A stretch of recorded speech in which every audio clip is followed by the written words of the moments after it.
వర్లరా బాగున్నారా? మరొక వచనం ధ్యానించుకుందాం. లేవియాకాండం 2:1 ఒకడు యెహోవాకు నైవేద్యమును అర్పించినప్పుడు అతని అర్పణము గోధుమ పిండిదై ఉండవలెను. ధాన్యార్పణ అనేది స్వచ్ఛంద బలి.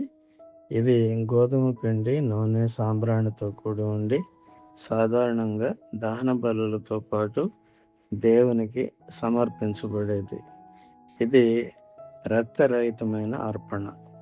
దైనందిన పనిని సమర్పించడాన్ని సూచిస్తుంది. తరచుగా దీనిని కాల్చిన అప్పములుగా సిద్ధం చేసేవారు. దానిలో కొంత భాగాన్ని జ్ఞాపకార్థంగా దహించి మిగిలిన భాగం యాజకులకు ఆహారంగా ఉండేది. క్రీస్తులో మన ధాన్యార్పణ అంటే మనం ప్రతిరోజు అత్యంత భక్తితో, నమ్మకంగా ఆయనను సేవించటమే. ఎవడైనను వట్టివాడయుండి తాను ఎన్నికైన వాడినని ఎంచుకొనిన యెడల తన్ను తాను మోసపుచ్చుకొనును. ప్రతివాడును తన సొంత క్రియను పరీక్షించుకొనవలెను.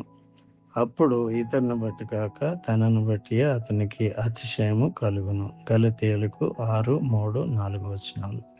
దేవుడు మిమ్మును దీవించి సిద్ధపరచును గాక. ఆమేన్.